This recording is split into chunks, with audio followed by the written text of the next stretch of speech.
محمد وعلى آله وأصحابه أجمعين أما بعد.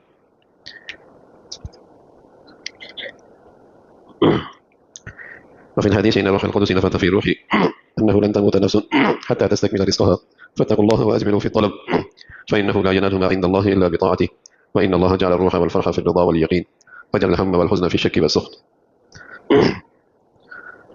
اللہ کے نبی صلی اللہ علیہ وسلم کا ارشاد ہے، کیا فرماتے ہیں کہ جبرائیل امین میرے پاس آئے اور میرے دل میں یہ بات وہی فرمائی، ارشاد فرمائی کہ کوئی آدمی اس وقت تک نہیں مرتا جب تک کہ اپنا لکھا رزق مکمل نہ کر لے.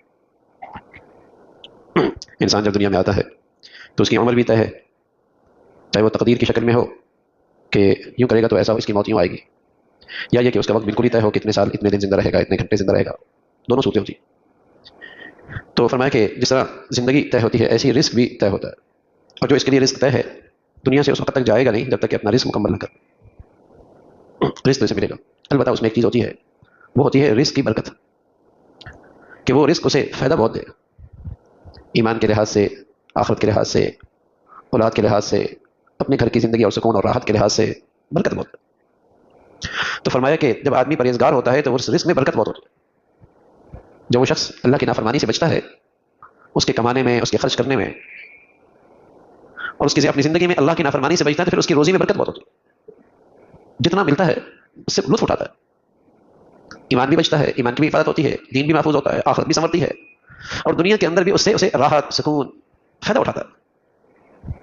دوسری صورت یہ ہے کہ رزق تو ملا جو اسے مقدر ہے، لیکن بے برکتی کے ساتھ ملا.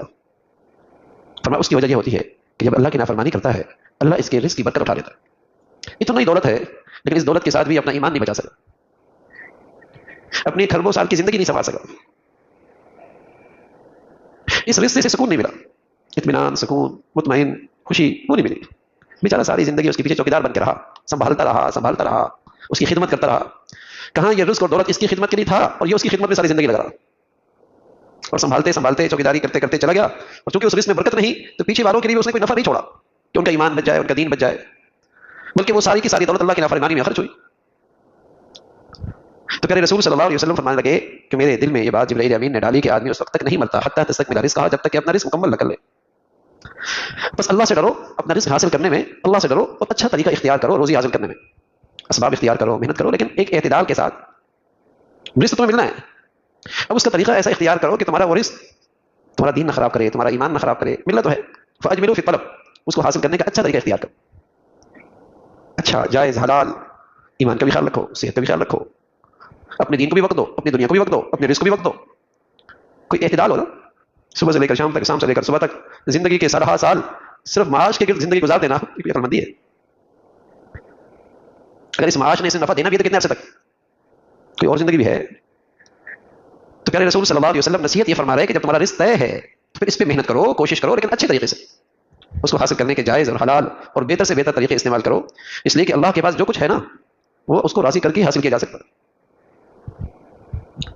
تم اپنی زندگی کے لیے کوئی بہتری چاہتے ہو، خیر چاہتے ہو، بھلائی چاہتے ہو، کوئی نفع چاہتے ہو تو اس کو ناراض کر کے نہیں، اس کو راضی کر کے حاصل کر سکتے ہو. یہ اتنی موٹی بات ہے کہ جب ہم اپنی زندگی میں اس کا تجربہ بھی دیکھتے ہیں. کوئی آپ سے کچھ لینا چاہے تو خوش کر کے آپ کو لے گا، راضی کر کے لے گا. تو پھر احکم الحاکمین سے کوئی لینا چاہے اور اس کو بغاوت، اس کا باغی بن کے لے لے، اس کے مقابلے میں سرکش ہو جائے، اس کی نافرمانی کرے اور پھر حاصل کرے گا اللہ سے، تو پھر تو وہی ملے گا جس سے اس کی ناراضگی ٹپک رہی ہو. تو اللہ کے ہاں سے کچھ لینا چاہتے ہو تو اسے راضی کر کے لو، وہ اس کی رضا، اس کی فرما برداری ہی سے حاصل ہوگی.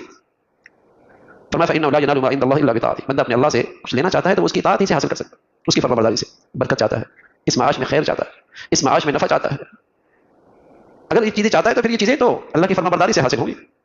وإن الله جعل الروح والفرح في الرضا واليقين، اللہ نے خوشی، اطمینان وہ جو رکھی ہے نا وہ اپنی رضا میں رکھی ہے، اور اللہ کے کہے پہ یقین کرنے پہ رکھی ہے. جتنا تمہیں اللہ کے کہے پر، اللہ کی بات پر، اللہ تعالیٰ کے ارشادات پہ جتنا یقین ہوگا اور جتنا تم اسے راضی رکھو گے اتنا ہی تمہیں فرحت ملے گی، اتنا ہی تمہیں زندگی میں سرور ملے گا، اتنا ہی تم زندگی میں خوش رہو گے. ان اللہ جعل الروح والفرح في الرضا واليقين، یہ چیز اللہ تعالیٰ نے فرحت، خوشی، اطمینان یہ اللہ نے اپنی رضا میں رکھی ہے. دنیا میں کوئی اور کسی دولت سے مل نہیں سکتی، دنیا کے کسی اور اسباب میں یہ فرحت اور خوشی ہے نہیں، یہ اللہ نے اپنی رضا میں رکھی. اور غم پریشانی اللہ حفاظت فرمائے یہ وہاں آتی ہے جب بندہ اللہ کے کہے پہ شک کرتا، یقین نہیں کرتا، اور جب اللہ کی نافرمانی کرتا ہے تو اس کے دل میں ہر وقت ایک پریشانی رہتی ہے، ایک غم رہتا ہے، ایک مایوسی رہتی ہے، زندگی کی لذت، لطف جاتا رہتا ہے. غم، حزن ہر وقت ایک مایوسی، ایک تنگی، ایک بے لطف زندگی بس وہ چل رہی ہے. فرمایا یہ اللہ نے جب اللہ کی ذات پہ صفات پہ یقین نہیں کرو گے اور اس کی نافرمانی کرو گے تو یہ اس کے ساتھ ہوگی، یہ اس کے ساتھ ہوگی. تو اللہ تعالیٰ نے خوشی اور راحت کے راستہ بھی بتا دیا کہ اللہ کے کہے پہ یقین کرو اور اسے راضی رکھو. اور زندگی کی بے سکونی اور پریشانی اور غم اور دکھ کا راستہ بھی بتا دیا کہ اس کی ذات پہ یقین نہیں، اس کی صفات پہ یقین نہیں، اس کے کہے پہ یقین نہیں ہے اور اس کی زندگی اس کی نافرمانی. یہ راستہ ہے. اصل تکلیف وہ ہوتی ہے جس سے آدمی کا دل تکلیف میں ہو، جسم کی تکلیف کی اہمیت نہیں ہوتی. مساوات ڈاکٹر جو ہے سوئی چبو رہا ہوتا ہے، تکلیف دے رہا ہوتا ہے، لیکن دل خوش ہو رہا ہوتا ہے اور ڈاکٹر صاحب کا شکریہ بھی ادا کر رہا ہوتا ہے، اسے فیس بھی دے رہا ہوتا ہے اور جلدی سوئی چبونے پر اس کا شکر گزار بھی رہتا ہے. ہاں کوئی اجنبی آدمی سوئی چبوئے تو ایسا لگتا ہے دل میں سوئی چبو دی، اسے تکلیف ہوتی ہے. تو حزن اور غم یہ دل کی چیز ہے.